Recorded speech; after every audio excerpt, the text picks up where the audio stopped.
My daughter accidentally sent me a voice message meant for her husband. She said, "I can't stand this useless old hag anymore. Soon she'll be taking her final nap and will be spending all her money in Paris." My blood froze, so I made one phone call to my friend. I said to him, "Put our plan into action. Before we continue, I just want to say thank you for taking the time to hear my story. If you're comfortable, let me know where you're listening from, and what time it is where you are. Now let me tell you my story. My name is Vivian, and for 52 years the walls of this house have been the silent keepers of my story. They have absorbed the echoes of my husband Robert's deep laughter, the frantic patter of my children's feet, and in the 7 years since Robert's passing, the profound and ordered silence of my own quiet life. My world had become a curated collection of small joys, the heft of my late husband's silver in my hands, as I polished it, the earthy scent of my rose garden after a rain, the weekly ritual of a phone call with my daughter Amelia. It was a small world, a peaceful one. I did not realize it was also a besieged kingdom, and that the enemy was already inside the gates. The invasion began not with a battering ram but with a simple digital chime. It was a Tuesday afternoon, the kind of still sun-drenched day that feels heavy with memory. I was in the sitting room, a half-finished cup of tea growing cold beside me, listening to a Brahms intermezzo on the radio. My phone, a sleek, complicated device Julian had insisted I get, buzzed on the table. A notification glowed on the screen. New voice message from Amelia. I smiled. Perhaps she was calling about the charity luncheon on Saturday. I tapped the screen, raising the phone to my ear. There was a brief fumbling sound, a rustle of fabric, and then my daughter's voice filled the silence. But it was not her voice for me, the one that was all sweetness and light. This was a voice I had never heard before, a voice sharp and ugly with a contempt that was breathtaking in its casual cruelty. "I can't stand this useless old hag anymore," she spat. The words meant for her husband Julian. "He wants to wait, to be careful." "I can't be careful. We're out of time. Soon she'll be taking her final nap and will be spending all her money in Paris." The world did not stop. The Brahms continued to play, a tragic, beautiful counterpoint to the ugliness that had just been mainlined into my ear. But the blood in my veins seemed to turn to ice water. My hand was so steady it felt disconnected from my body as I lowered the phone. The teacup rattled in its saucer as a tremor finally overtook me. A useless old hag, her final nap, Paris. The words were small, sharp daggers, and they had found their home deep in my heart. But beneath the initial shocking wave of pain, something else rose up, something cold and hard and unfamiliar. It was not fear, it was not helplessness, it was a grim crystalline certainty. For months, I had been battling a creeping sense of unease, a feeling I had dismissed as the lonely paranoia of an old woman. Amelia's cloying, over-the-top affection, Julian's charming, yet hollow deference, their constant subtle questions about my will, my investments, my health. I had chided myself for my suspicions, for my lack of faith in my own child. I had been wrong to doubt myself. My instincts had been right all along. The voice message was not a revelation. It was a confirmation. And because my dear Robert had known the world, and because he had loved me with a fierce, protective foresight, I was not unarmed. I was not a victim waiting for the axe to fall. I stood up, my movements deliberate, and walked to the antique secretary desk in the corner. I did not cry. The time for tears would come later. This was a time for action. I took out a small, unassuming address book, and flipped to a single finger under V. I picked up the landline, its familiar weight a comfort in my hand, and dialed the number. He answered on the second ring, his voice as calm and reliable as it had been for the past 50 years. "Arthur Vance speaking." "Arthur," I said, and I was pleased to find my own voice was as steady as his. "It's Vivian."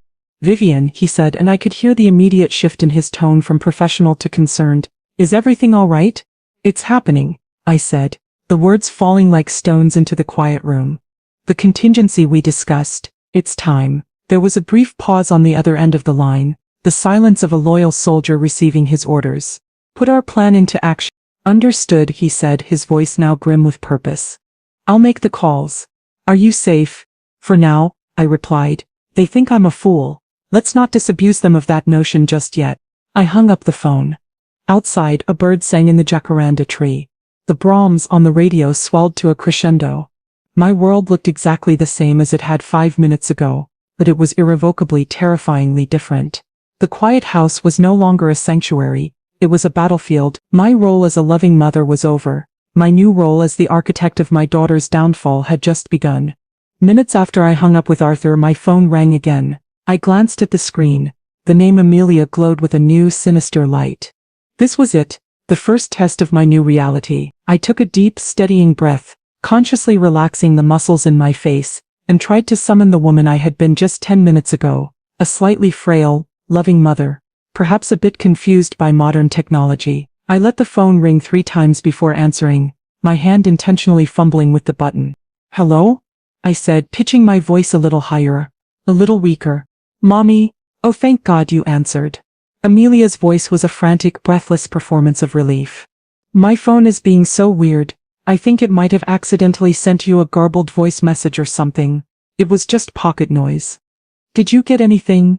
I held the phone slightly away from my ear, imagining her on the other end, her heart likely pounding, not with fear for me, but with fear of being caught. "A voice message," I said, injecting a note of befuddlement into my tone. "Oh dear, these new phones are so complicated." "No, I don't think anything came through. Was it important?" Inside, a cold, analytical part of my brain was taking notes. She hadn't started with an apology or an explanation. She had started by trying to gauge what I knew.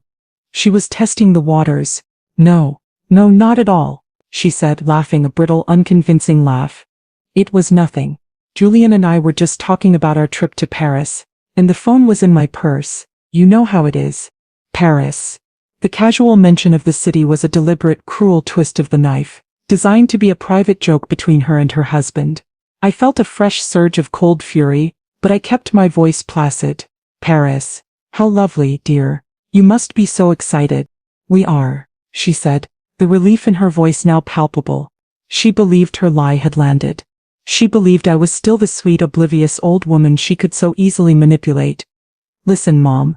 We were just talking about you. We're so worried about you being all alone in that big house. We're going to pop over this evening. Maybe bring some dinner. We need to talk more about that investment idea Julian had.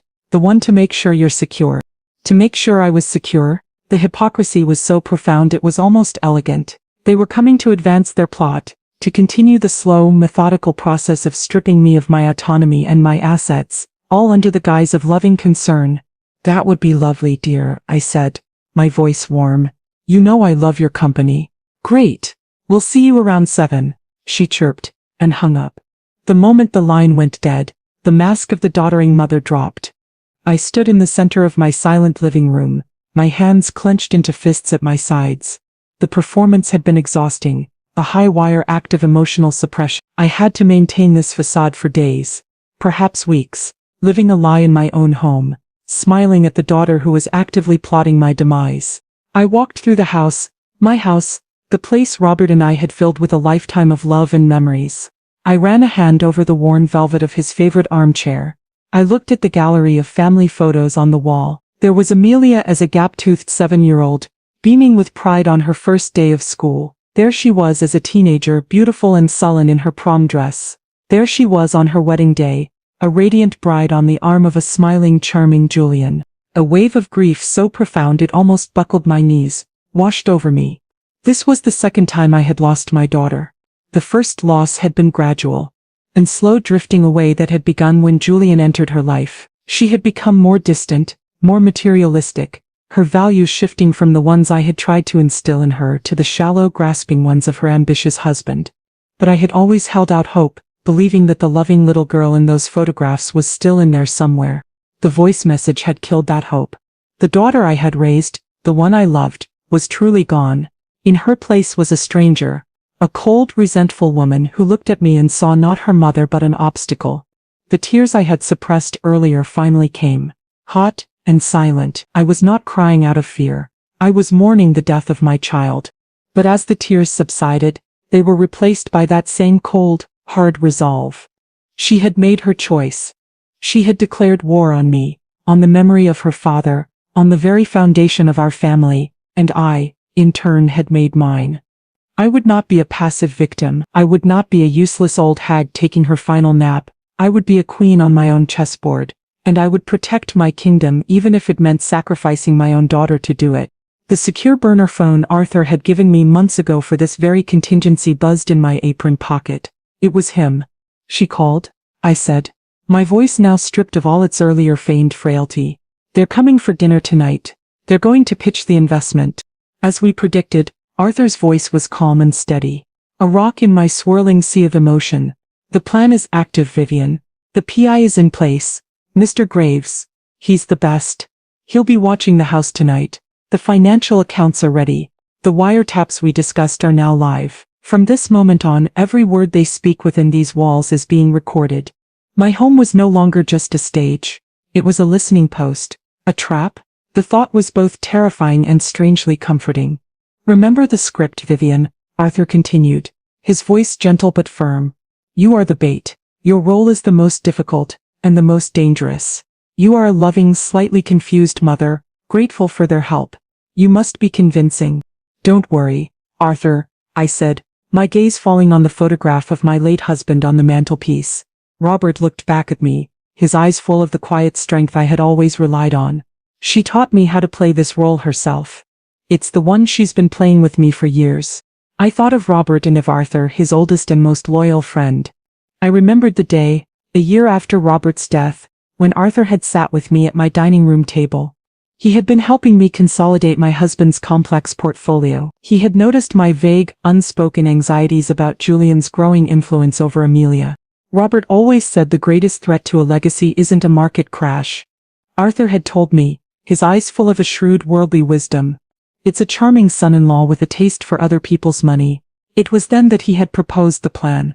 A series of legal and financial firewalls. A contingency strategy to protect me and the fortune Robert had spent his life building. We had created a complex trust, moved assets, and established a series of tripwires that could only be activated with a specific sequence of codes known only to Arthur and me. It had seemed at the time like an exercise in paranoia. Now it felt like a prophecy fulfilled. Robert's foresight, his deep, abiding love, was reaching out to me from beyond the grave, arming me for the battle to come. "They'll be here at 7, I told Arthur, my voice now steady. "And we'll be ready," he replied. "Just remember, Vivian, you are not alone in this." I hung up the phone, the weight of the task ahead settling upon me. I was the bait in a trap of my own design. I had to be the frail, trusting mother, all while my mind raced with the cold calculations of a general. I had to smile at my daughter knowing she wished me dead. I had to endure her husband's false charm, knowing he was a predator circling his prey. My home was a stage, my life a performance, and the stakes were everything. The doorbell rang at precisely 7 o'clock. Punctuality, I thought with a grim irony, was a virtue they had mastered. I took one last deep breath, summoned the persona of the gentle, slightly doddering widow and went to answer the door. They stood on my porch, wreathed in the golden light of the setting sun, a perfect portrait of a loving family. Amelia held a bouquet of carnations, a cheap, thoughtless flower when she knew I adored orchids. Julian held a bottle of wine, a brand I recognized as one of the expensive ones he favored, a gift that was really for himself. "Mommy," Amelia chirped, stepping forward to give me an airy theatrical kiss on the cheek. Her perfume was overpowering. "You look wonderful, but you look tired. Have you been resting?" "I'm fine, dear," I said, allowing a slight tremor into my voice. "Just a little weary today." "See, this is what we're worried about," Julian said, his voice a deep, resonant performance of concern. He placed the wine on the hall table and put a hand on my arm, his touch proprietary. "You're trying to do too much. That's why we're here. To help." They bustled into my home, their energy too loud, too bright for the quiet space. They made a show of fussing over me, of helping me in the kitchen as I prepared the simple meal I had made. It was all a carefully choreographed dance, and I followed their lead, playing my part. We sat down at my dining room table, the same table where we had celebrated countless birthdays and holidays. The conversation was all pleasant, empty chatter, but underneath the air was thick with unspoken intentions. Finally, as I served the dessert, Julian cleared his throat. The second act of the play was about to begin. "Mom," he began, his tone shifting to one of serious, heartfelt sincerity. "Amelia and I have been doing a lot of thinking. We are so impressed with how you've managed everything since Dad passed. But we think it's time you let us take some of that burden off your shoulders." He then launched into his pitch. It was a smooth, polished monologue about a once-in-a-lifetime opportunity to invest in a new boutique hotel development in Napa Valley. He used a cascade of financial jargon: preferred equity, mezzanine financing, guaranteed high-yield returns, all designed to sound impressive and slightly confusing. He spoke of securing my future, of protecting my legacy, of making my money work for me. I listened, feigning a mixture of awe and bewilderment. I asked what I hoped were the right kind of silly questions. "Oh, that all sounds so complicated. Is it safe?" Robert was always so careful.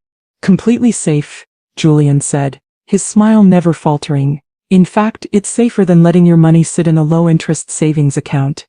With inflation, you're practically losing money every day. This is about being smart. It's what Robert would have wanted." The invocation of my husband's name was a vile, calculated move, and it took all my self-control not to flinch. "The only thing," Amelia chimed in, her voice soft and persuasive, "is that the opportunity is time-sensitive. The initial investment round closes at the end of next week. We'd need to move quickly." This was the hook. The manufactured urgency. I looked from my daughter's earnest, pleading face to my son-in-law's confident, charming one. They were a formidable team. They thought they were reeling me in, that my hesitation was the natural fear of an old woman out of her depth. I let the silence stretch for a long moment, making them wait. Finally, I let out a long, weary sigh. "It's a very big decision," I said, my voice trembling slightly. "You're right, it is a burden, handling all of this alone. I'll think about it. I'll need to speak to Miss Henderson at the bank, of course." The tiny, almost imperceptible glance that passed between them was my reward. It was a look of pure, triumphant condescension. They had me. The foolish old woman was going to follow their script. As they were leaving, Amelia gave me another hug, this one tighter, more possessive.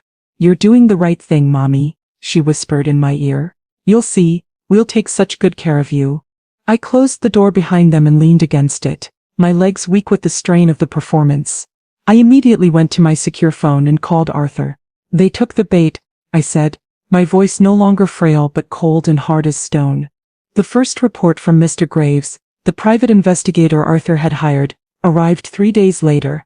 It was not delivered to my home, but to a secure P.O. box Arthur had arranged. Clara, my daughter, had flown in and now acted as my trusted courier and confidant. She placed the plain manila envelope on my kitchen table, her face grim. "Are you sure you want to see this, Mom?" she asked, her voice gentle. "I have to," I replied. Seeing the truth, no matter how ugly, was the only way to arm myself for what was to come. The contents of the envelope were a cold, hard confirmation of my worst fears. Mr. Graves was a thorough professional. There were photographs, pages of detailed notes, and copies of public records. The first set of photos showed Julian, not at his downtown office, but in the parking lot of a seedy bar in an industrial part of town. His companion was a large, rough-looking man with a neck tattoo, a man Mr. Graves had identified as a known enforcer for a local loan shark. They weren't shaking hands, they were arguing. Julian's face in the grainy telephoto shot was a mask of pure, desperate fear. So this was the source of their urgency. It wasn't just about greed. It was about desperation. They were in trouble. The kind of trouble that couldn't be solved with a simple bank loan. The next pages detailed their financial ruin.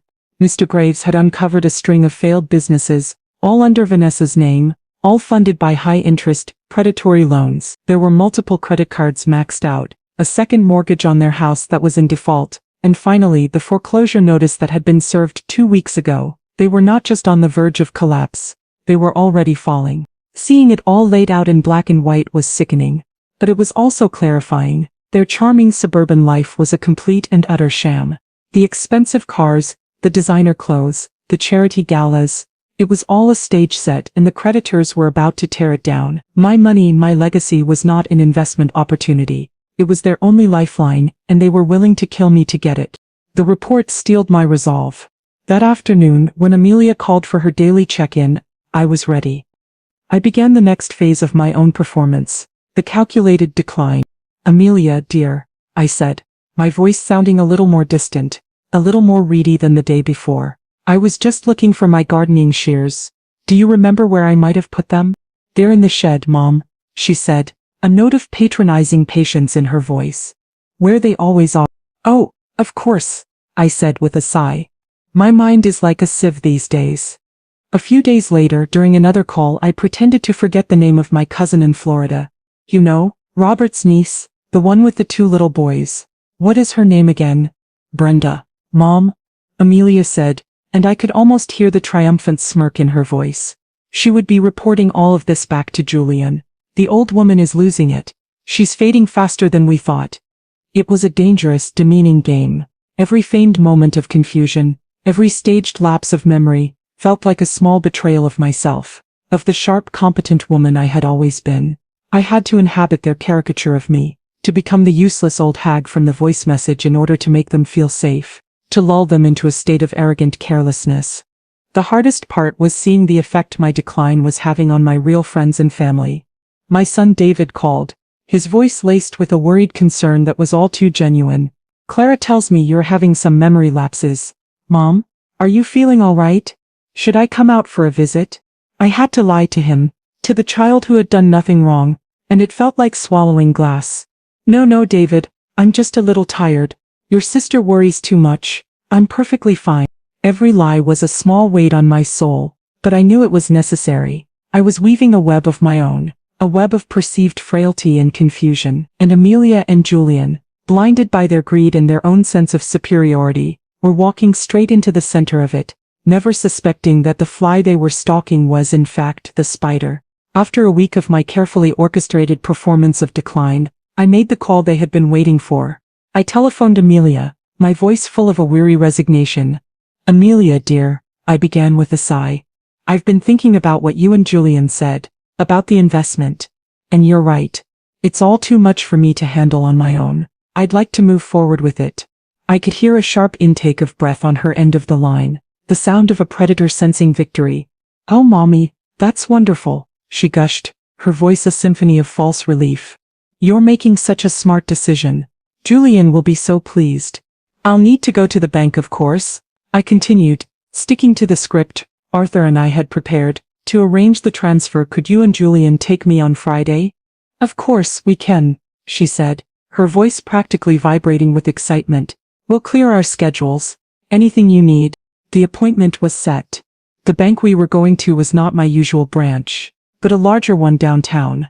It was a branch where Arthur had a long-standing relationship with the manager, a woman named Ms. Albright, who had already been briefed on the situation. She was an integral part of our sting operation. On Friday morning they arrived at my house, their mood a stark contrast to the somber coercion of my last bank visit. They were giddy, electric with a triumphant energy. Vanessa was wearing a new expensive-looking dress, and Julian was whistling as he helped me into the car. They were already spending the money in their heads. The bank was a grand, imposing building with high ceilings and marble floors. We were not made to wait in line. Miss Albright greeted us personally, a coolly professional woman in her 50s. She led us to her private office, a spacious room with a large mahogany desk. Eleanor, so good to see you, she said, her voice warm but her eyes sharp and intelligent as she took in my companions. Arthur Vance has already spoken to me about your wishes. We have the preliminary paperwork ready. Julian took charge, his voice smooth and confident as he explained the nature of the investment. Ms. Albright listened patiently, nodding in all the right places.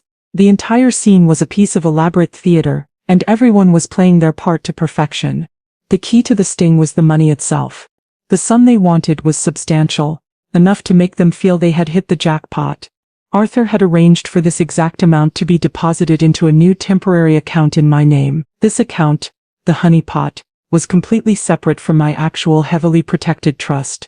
It was baked pure and simple, and every transaction from it was being meticulously and legally monitored by a forensic accounting team Arthur had hired. I signed the transfer authorization, my hand performing a convincing tremor. The document authorized the transfer of the funds from the honeypot account to a holding company Julian had created. The name of the company, as I saw in the papers, was Parisian Dreams, LLC. The sheer brazen arrogance of it was almost comical. As Miss Albright stamped the papers, I saw the look that passed between Amelia and Julian. It was a look of pure, unadulterated greed, a shared, silent celebration of their victory over the foolish old woman who had just signed her fortune away. They believed they had just tapped into my life savings. In reality, they had just signed their own confession. They had willingly and eagerly walked into the financial trap we had laid for them. The drive home was a blur of their cheerful, condescending chatter. They talked about all the ways they were going to take care of me now, how I wouldn't have to worry about a thing. It took every ounce of my self-control to sit in the back seat and nod along, my heart a cold, heavy stone in my chest. As I got out of the car, Amelia gave me a hug, her arms wrapping around me in a gesture of false affection. "We're so proud of you, Mom," she whispered. "You were so brave today." I watched them drive away, their laughter echoing in the quiet suburban street. They thought they had won. They had no idea that the net we had been weaving for weeks had just been pulled tight around them. The weeks following the bank transfer were a masterclass in psychological warfare. My days were a tense, exhausting performance, while my nights were filled with updates from the front lines of our secret war. The contrast was dizzying. To Amelia and Julian I was a fading, compliant old woman, an obstacle that had been successfully managed. In reality I was the silent commander of an operation that was meticulously documenting their every move. The most disturbing piece of intelligence came from my friend, Martha. We were at our weekly bridge game, a small ritual of normalcy that had become my lifeline. As my partner was shuffling the cards, Martha leaned in close, her face a mask of worried concern. "Vivian, I don't want to alarm you," she whispered, her voice barely audible over the snap of the cards, "but I had the strangest conversation with Amelia last week. She called me out of the blue just to chat, but she kept asking about you, about your health." My hand tightened on my cards. "What kind of questions?" I asked, keeping my voice even. "Strange questions," Martha said, her brow furrowed. "She wanted to know if you were still taking your heart medication, the one Dr. Evans prescribed. She asked if you ever got dizzy spells. She even asked if you had ever updated your will after Robert passed." It was morbid, Vivian. It didn't feel like concern. It felt like she was gathering information. I thanked Martha for her loyalty, my heart aching that Amelia's treachery was now a topic of whispered concern among my oldest friends. They were not just content with the money they had stolen, they were actively researching the mechanics of my demise. The final nap was not an idle, angry fantasy. It was a goal they were working towards. This news lent a new, terrifying weight to the next report from Mr. Graves. It arrived as usual via Clara. The envelope was thicker than usual. Inside, among the usual surveillance photos, were copies of receipts. They were from an online chemical supply store, a business that sold laboratory-grade compounds to research facilities. The purchases had been made with a prepaid credit card, and shipped to a P.O. box Julian had opened under a false name. The item purchased was a large quantity of a specific potent potassium supplement. Arthur had already had a pharmacist friend analyze the purchase. The compound was chemically identical to the primary ingredient in my prescribed heart medication. In small, controlled doses it regulated my heartbeat. In a large, uncontrolled dose, Arthur's contact had explained, it would trigger a massive, untraceable cardiac arrest. I stared at the receipts, the clinical typed words, a death sentence in triplicate. The phone call with Arthur was grim. "Vivian," he said, his voice stripped of its usual calm, now low and urgent, "effective immediately. You do not eat or drink a single thing they prepare for you. Not a cup of tea, not a cookie, not a glass of water. Is that understood? Your house is no longer safe when they are in it." The threat was no longer a distant, abstract concept. It was here. It was a vial of white powder. It was a doctored cup of tea. It was my own daughter's hand, serving me my death. My performance had to become even more convincing. I had to continue to welcome them into my home, to sit at my table and share a meal with them, all while knowing they were actively plotting to murder me. Every bite of the food I had prepared for myself felt like a victory. Every sip of water from a bottle I had opened myself a small act of defiance. The fear was a constant, cold companion. I found myself checking the locks on my doors obsessively. Every creak of the old house at night would send a jolt of adrenaline through me. I was a prisoner in my own fortified home, but fear was a luxury I could not afford. It had to be secondary to the plan. I channeled the terror into a cold, diamond-hard resolve. They had underestimated me. They saw a frail old woman, an easy target. They did not see the daughter of a sharecropper who had seen real hardship, the widow of a brilliant man who had taught me the art of strategy, the mother who would burn the world down to protect the legacy of her family. They thought they were the predators, but the trap was set, the evidence was mounting, and my patience, unlike my love for them, was not infinite. Their failed attempt to hasten my final nap was both pathetic and terrifying. It happened on a Thursday afternoon. I had told them I was feeling unwell, and was going to lie down for the afternoon. A piece of bait I knew they would find irresistible. As I had predicted, Amelia called mid-afternoon. "Just checking on you, Mommy," she chirped. "We're so worried. Julian and I are going to pop over for a few minutes to drop off some soup." "That's so thoughtful, dear," I murmured, my voice weak and sleepy. "But don't wake me if I'm sleeping. Just leave it on the porch." From my upstairs window I watched them arrive. Mr. Graves, the PI, was parked across the street in an unremarkable sedan, a long-lensed camera documenting their every move. They didn't leave the soup on the porch. Julian used the emergency key I had foolishly given them years ago. They were inside my house for less than 5 minutes before they re-emerged, got in their car and drove away. I waited a full 10 minutes before I went downstairs. The house was silent. A container of soup sat on the kitchen counter, but a new smell hung in the air. A faint, acrid scent that made the hairs on the back of my neck stand up. It was the smell of natural gas. I walked slowly to the kitchen, the pilot light on my old gas stove, a flame that had burned continuously for 30 years, was out. One of the burner knobs had been turned ever so slightly, allowing a slow, steady hiss of gas to seep into the room. It was a cowardly, amateurish attempt. They had likely hoped that the gas would accumulate, and that a single spark from the refrigerator cycling on, from the thermostat, from me flipping a light switch would cause an explosion. They could then play the part of the grieving children, shocked and devastated by their mother's tragic accident. My hands were shaking, but not from fear. It was rage, pure and undiluted. I opened all the windows, the fresh air a welcome relief. I did not relight the stove. I left it as it was, a silent, damning piece of evidence.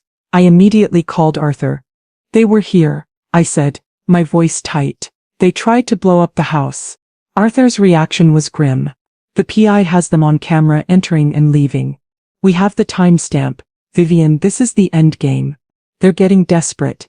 The doctor's visit is next." Their failure had indeed made them reckless. The next day Amelia called, her voice a performance of frantic loving concern. "Mom, I'm so glad I reached you. I was talking to a friend, and she told me about this incredible new cardiologist, a real miracle worker. He specializes in geriatric care. I made you an appointment. We have to go. I won't take no for an answer." The goal was transparently obvious.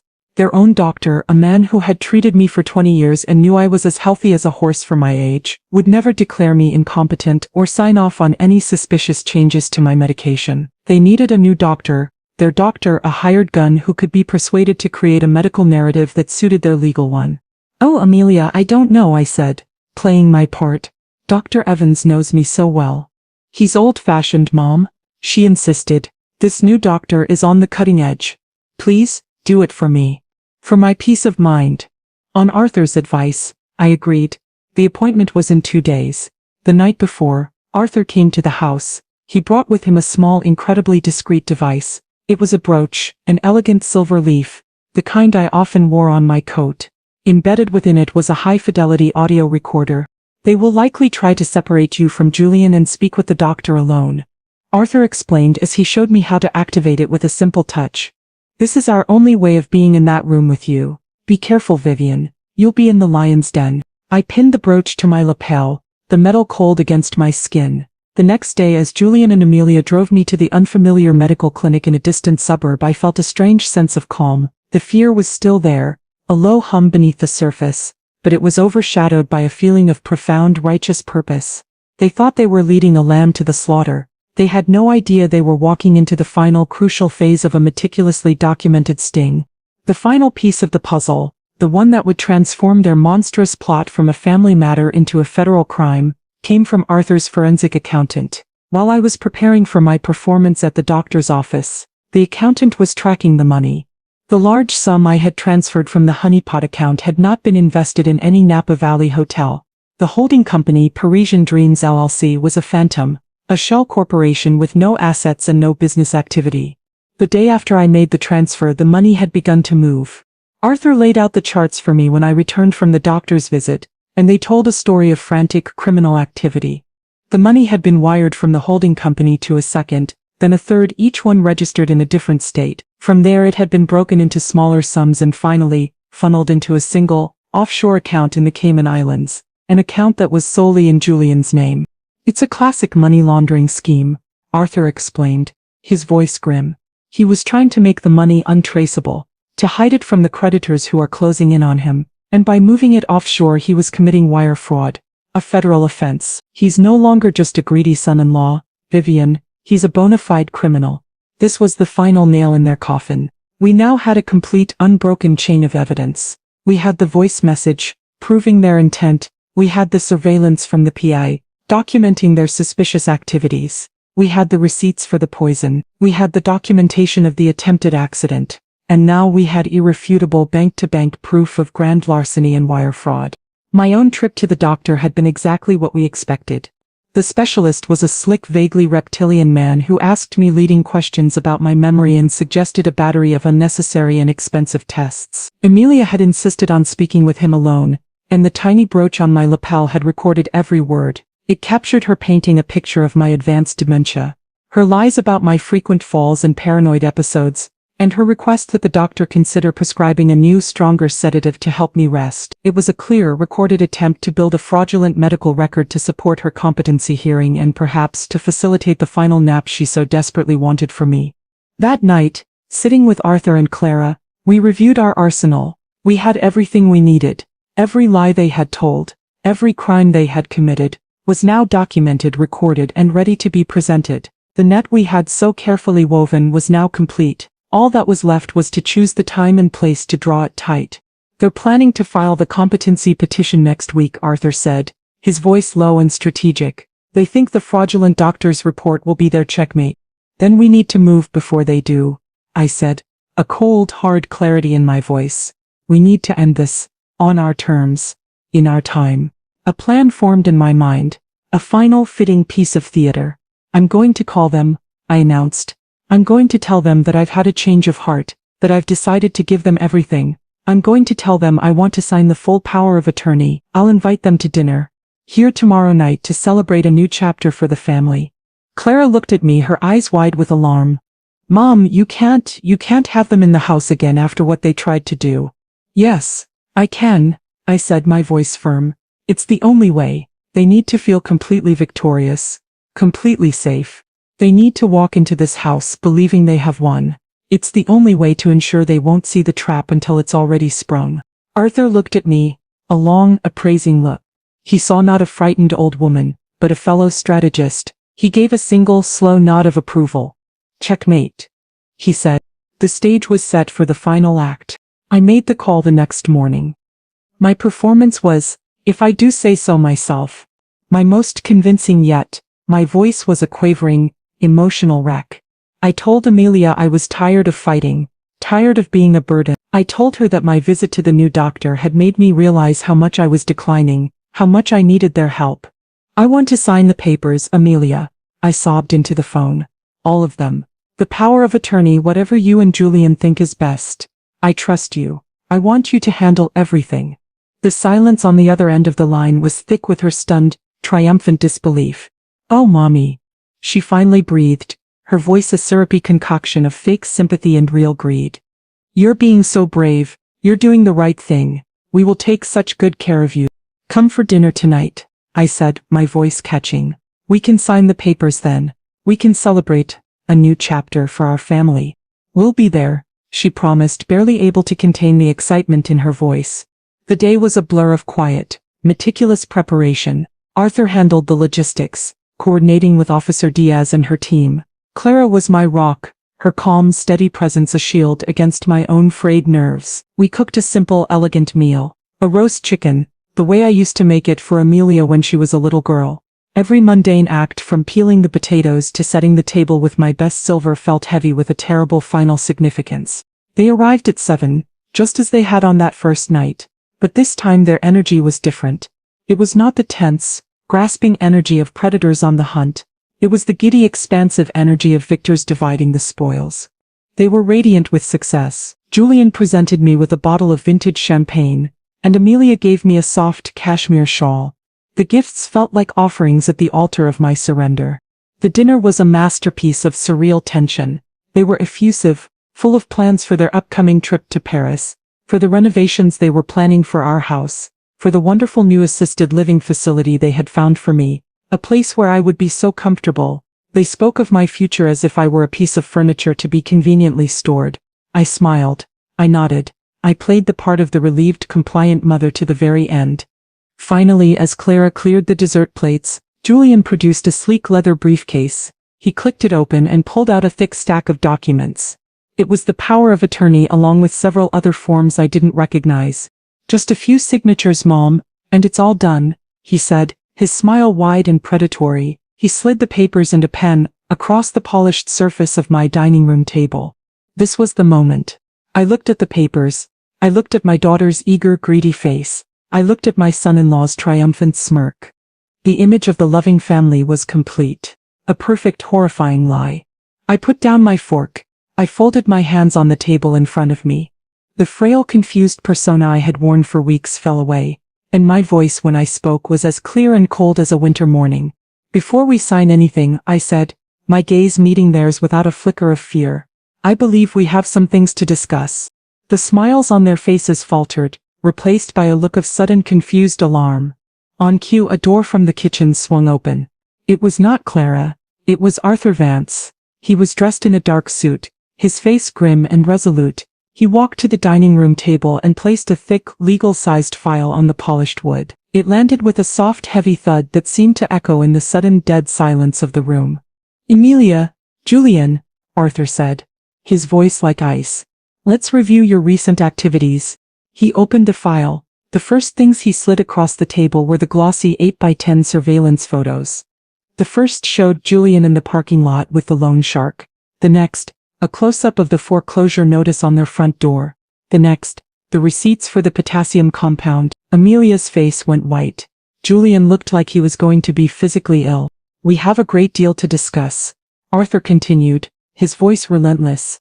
"The fraudulent wire transfer of your mother's money, the untraceable P.O. box, the purchase of a lethal quantity of a controlled substance, and of course the attempted murder via the gas stove, which your friendly private investigator Mr. Graves documented from across the street." They sat in stunned, horrified silence. The trap sprung so suddenly and so completely they couldn't even process it. Emilia stared at me, her mouth opening and closing silently, her eyes wide with a mixture of hatred and pure unadulterated shock. Julian had buried his face in his hands, his shoulders shaking. "And then there's this," I said, my own voice cutting through the silence. I placed the small silver brooch on the table and pressed a button. A recording began to play, my conversation with the specialist they had hired. Emilia's voice filled the room, confidently telling the doctor about my advanced dementia and my paranoid episodes. It was at that moment, as her own lies echoed in the quiet dining room, that the doorbell rang. "I'll get it," Arthur said calmly. He walked to the front hall and opened the door. Standing on my porch silhouetted against the dark night were Officer Diaz and her partner. Their presence was quiet, professional, and absolutely final. The sting was complete. My daughter and son-in-law, who had come to my house for a celebration, found themselves in handcuffs at my dining room table.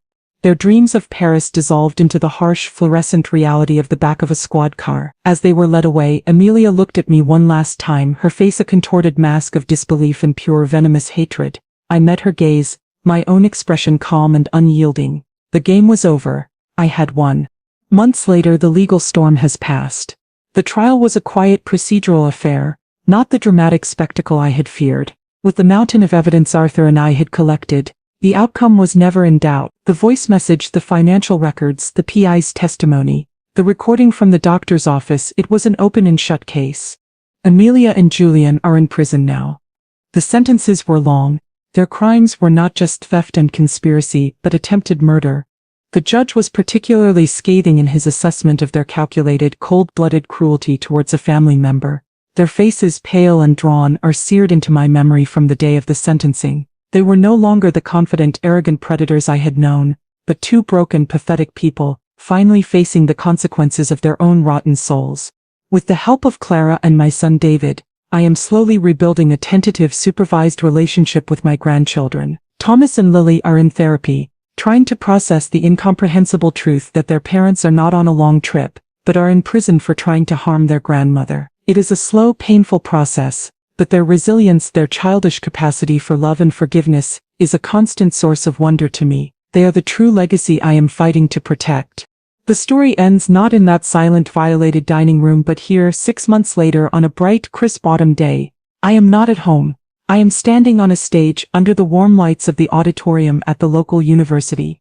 The room is filled with students, faculty, and members of my community. Beside me stands a proud, nervous young woman, the first ever recipient of the Robert and Vivian Brooks Scholarship, a fund I established with the money recovered from Julian's offshore account. It is a fund for underprivileged students, a way to turn the money they tried to steal into a force for good, a way to honor my husband's belief in the power of education.